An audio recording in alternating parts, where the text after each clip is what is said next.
Alors, ah si, ça tourne. Bonjour.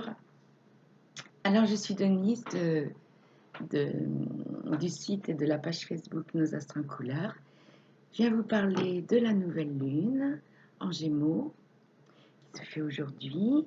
Je vais vous parler du Vésac, un petit éclairage sur le Vésac et l'entrée d'une Nord en Gémeaux également.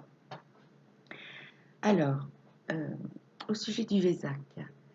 En fait, le Vésac, bon, beaucoup d'entre vous doivent le savoir, c'était une fête bouddhique en l'honneur de Bouddha, en l'honneur de sa naissance, de son illumination et de son départ de la Terre.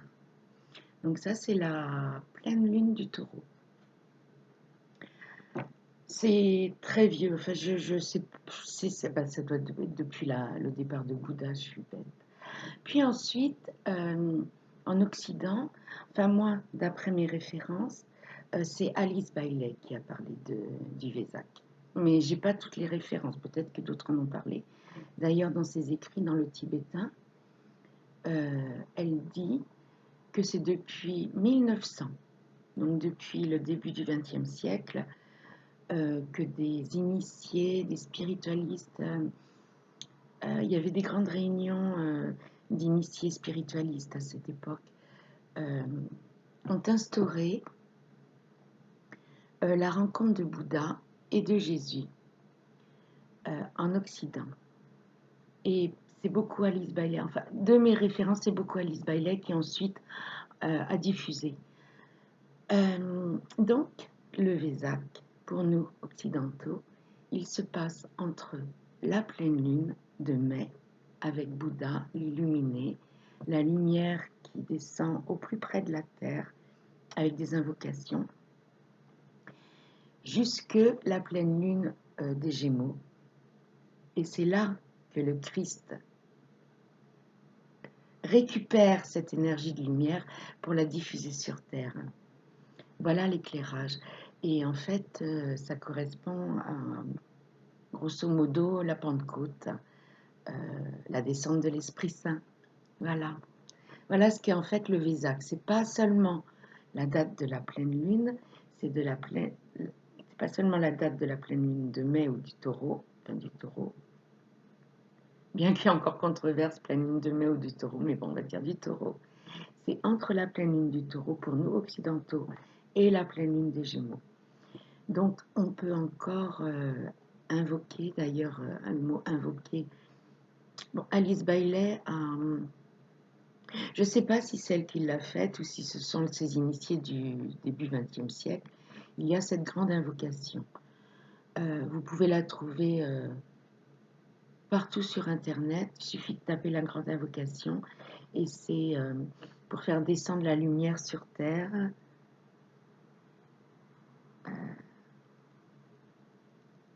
Pour qu'on ait une vie sympa en fait, enfin une vie humaine avec le moins de noirceur possible.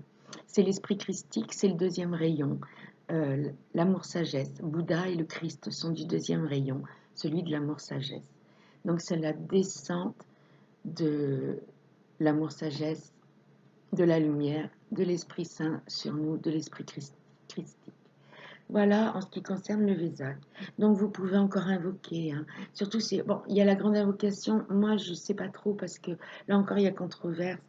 Ça peut être récupéré. Donc faites avec votre cœur. Là c'est pas récupéré. Avec le cœur, si vous ressentez cet appel à appeler cette énergie christique, cette énergie d'amour sur la terre, ne vous en privez pas jusque la pleine lune des Gémeaux. Maintenant, au niveau des nœuds lunaires, donc le nœud nord est passé il y a 15 jours, il me semble me rappeler, en Gémeaux. Donc le nœud sud est en Sagittaire. Le Sagittaire, ce sont les grands déplacements, les grandes écoles. Le Gémeaux, c'est les petits déplacements, les petites écoles. En fait, c'est Le Sagittaire, c'est les concepts, ce sont les idées abstraites. Le Gémeaux, c'est les idées concrètes. Le Sagittaire étant les déplacements internationaux. Au nœud sud, ils ne sont pas appropriés pour le moment. Ce qui est plus approprié actuellement avec ce nœud nord en Gémeaux, c'est le voisinage. Le Gémeaux, c'est les frères, les sœurs, les cousins, le voisinage, ce qui nous entoure directement. Donc, à mon avis, il va y avoir un recentrage, et c'est pas si mal, peut-être au niveau des nations, mais je pense encore plus au niveau régional. À mon avis, il va y avoir, bon, en Gémeaux, il va y avoir beaucoup de discussions, mais pas des discussions abstraites, des discussions concrètes sur l'organisation. Et les régions vont discuter pour trouver ce qui peut les faire vivre en fait, mais région par région. Moi, je pense ça, avec ce nœud nord en Gémeaux. Il y a aussi le fait de ce nœud nord en Gémeaux et ce nœud sud Sagittaire, avec ses idées abstraites, c'est laisser tomber toutes ces idées abstraites, ces concepts spirituels, pour être pratique concrètement avec le Gémeaux. Voilà ce que je voulais vous dire au sujet du Vésac, au sujet de ce nœud nord. Maintenant, la nouvelle lune qui est en Gémeaux, qui vient de rentrer en Gémeaux, tout début Gémeaux, trigone à Saturne, trigone Jupiter, trigone Pluton. Bon, le Gémeaux, c'est un signe d'adaptation. Ce confinement, ce manque de liberté extérieure, nous a permis en fait de retrouver une liberté intérieure à travers... on a retrouvé en fait un rythme biologique au lieu du rythme infernal de la société qui nous faisait courir partout. Là, on s'est arrêté. On a retrouvé un rythme biologique. On a retrouvé des valeurs en dehors de... bon, pas tout le monde bien sûr, mais bon, je sais à qui je m'adresse, je sais que c'est un public ouvert et averti. On est sorti de certains conditionnements. Je vous avais dit au mois de décembre qu'on allait trouver, il y a une possibilité de trouver notre vérité. Voilà. Et pour beaucoup, on a envie maintenant de changer de vie, d'avoir une vie plus en accord avec nos valeurs, plus en accord avec notre rythme, plus en accord avec ce qu'on aime, qui nous entoure et qu'on aime, avec la nature, plus en accord avec la véritable vie, quoi, pas celle de robotisation humaine qui court partout. Donc, ça a commencé avec le poisson, mais plus avec le bélier, où on a pu retrouver notre identité. On l'a enraciné au taureau, on s'est dit qu'est-ce qu'on veut faire de notre vie, quelles sont nos valeurs. Maintenant, en Gémeaux, on peut commencer à les communiquer. On peut commencer, le signe du Gémeaux, c'est un signe d'adaptation.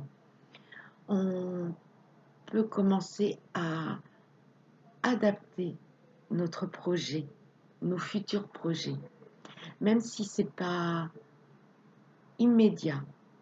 On peut commencer déjà à se renseigner, à en parler. Et puis, on va laisser faire le truc parce qu'il ne faut pas se précipiter. Les planètes sont en rétrogradation. Il y a Vénus qui est rétrograde, il y a Jupiter, il y a Saturne, il y a Pluton. Donc, en plus, Mars est carré à la nouvelle lune en poisson. Enfin, Mars en poisson est carré à cette nouvelle lune en Gémeaux. Donc, ça ne sert à rien de se précipiter pour l'instant. On se renseigne, on regarde, on voit ce qu'on peut se permettre de préparer pour une vie plus en rapport avec nos valeurs. Qu'y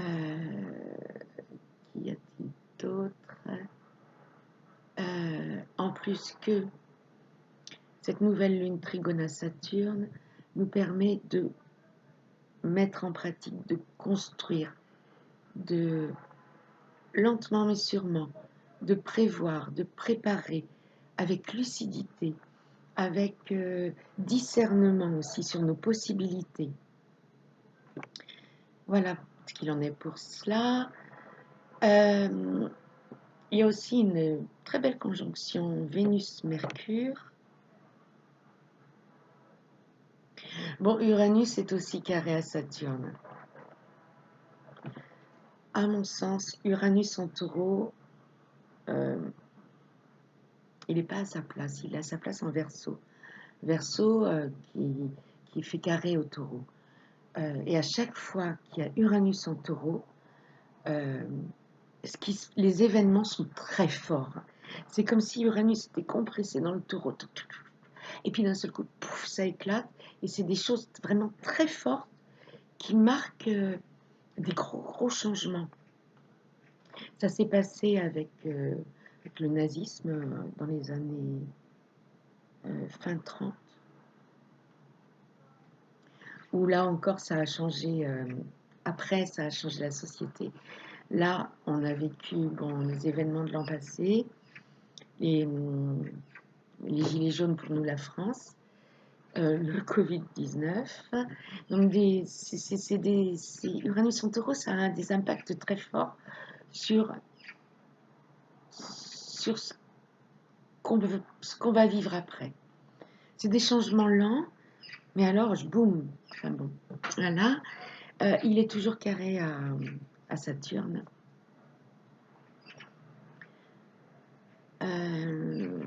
Je vous en parlerai peut-être plus l'an prochain, parce que pour moi, je pense que c'est une liberté à découvrir pour chacun. Parce que nos libertés peuvent être limitées. Donc ce sera à chacun de retrouver ça. Les libertés collectives peuvent être limitées. Ce sera à chacun de retrouver ses notions de liberté. Maintenant, au sujet de cette conjonction Vénus-Mercure, alors Vénus rétrograde, elle rencontrera le nœud nord en Gémeaux, mais dans deux bons mois, je crois. Pour l'instant, elle rétrograde et elle est exactement conjointe à Mercure. Carré Neptune en Poisson. Mais j'ai pas envie dans un premier temps, de le prendre sous un aspect négatif. Pour moi, c'est une possibilité de s'amoriser de son double éthérique, de son intuition, de sa petite voix. Le Gémeaux, je ne sais pas si vous aviez suivi la section Gémeaux que j'avais fait sur la chaîne d'Anne-Sophie, le signe du Gémeaux. Le signe des Gémeaux, c'est quand même communiquer avec son moi ou ses moi à dimension supérieure. Donc son intuition, comme dit Gita Malas dans Dialogue avec l'ange, elle dit, en parlant de l'ange, il est ma tête, je suis ses jambes. Il faut être à l'écoute. C'est notre jumeau, c'est notre double. Et je crois qu'on va avoir besoin de notre intuition. On va avoir besoin de notre vérité à nous, de faire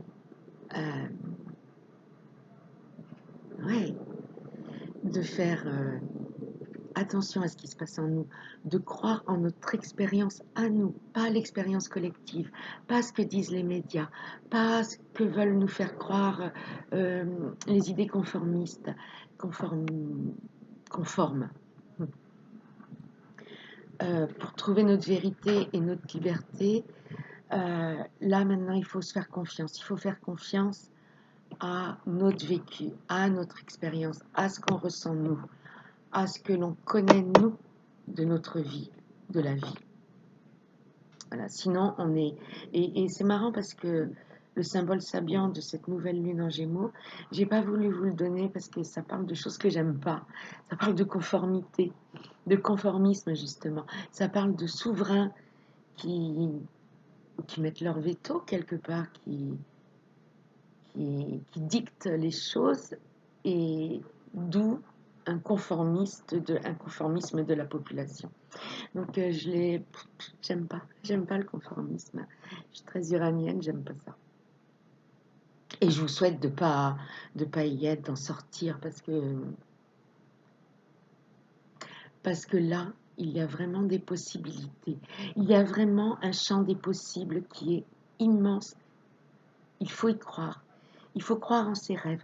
D'ailleurs, les planètes en Capricorne, elles vont transformer, elles ont commencé à transformer les structures sociétales, mais elles vont continuer à le faire, à mon avis. Mais elles transforment aussi nos structures internes. Et c'est en bon aspect de Neptune qui sont nos rêves, nos idéaux. Donc on peut vraiment, cette année, on peut vraiment mettre les premières pierres sur, notre vie idéale. Bon, bien sûr, tout n'est jamais idéal, mais par rapport à la vie de mouton qu'on pouvait avoir précédemment, de robots, de personnes qui ne peuvent pas réfléchir parce que ça va trop vite et ça allait de plus en plus vite. Là, on a goûté autre chose. Donc, on peut se permettre de commencer à créer, à construire une vie idéale pour un futur proche ou un petit peu plus éloigné, suivant nos possibilités. Donc, se faire confiance, c'est important parce que avec Mercure, carré Neptune, ça parle de mensonge, surtout dans le signe Gémeaux-Poissons. Ça parle de mensonge, ça parle de tromperie. Avec Vénus, on va essayer de nous séduire pour nous faire avaler des couleuvres. Donc on reste aligné sur nous, notre boussole intérieure, nos valeurs, ce en quoi on croit. Voilà. Ne pas avoir peur. Ne pas avoir peur. Ça, je l'avais dit au mois de janvier, toujours Anne-Sophie qui m'avait invitée sur sa chaîne pour les énergies 2020. Je n'avais pas conscience du tout. Je ne savais pas pourquoi. Je savais pourquoi au niveau astro, il y avait la peur, avec Saturne et Pluton, Jupiter qui allait arriver pour amplifier tout ça. Dans le Capricorne, c'est Saturne, il agit sur les peurs. Il fait peur pour maintenir en ordre. Voilà.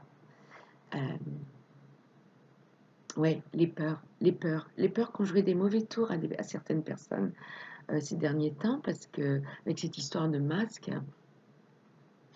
il y a des personnes crapuleuses qui ont lancé des fausses publicités pour vendre des masques. Et en fait, quand les personnes rentraient leurs renseignements bancaires, eh bien, elles se sont fait extraire des petites sommes. Donc ça, c'est provoqué par la peur, voilà. J'ai peur et je manque de discernement du coup. Donc ne pas avoir peur. Pas dans l'extrême, quoi, du moins. On peut avoir des petites peurs, mais on les négocie pour avancer. Voilà, on se raisonne. De toute façon, avec ces planètes en Capricorne et ce carré quand même Mercure-Neptune, il faut faire preuve de discernement. Voilà. Et se faire confiance à soi, pas confiance en la masse. Voilà. Je pense que j'ai tout dit. Attendez, j'ai pris des petites notes. Donc, oui, je vais répéter quand même. On prend un temps de réflexion et de préparation pour nos nouvelles aspirations et la nouvelle vie qu'on veut se construire. On prend notre temps avec les planètes rétrogrades.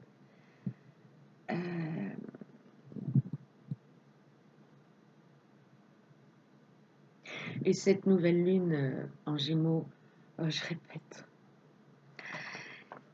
au trigone de Jupiter, Saturne, Pluton, elle nous permet d'organiser ce changement de vie.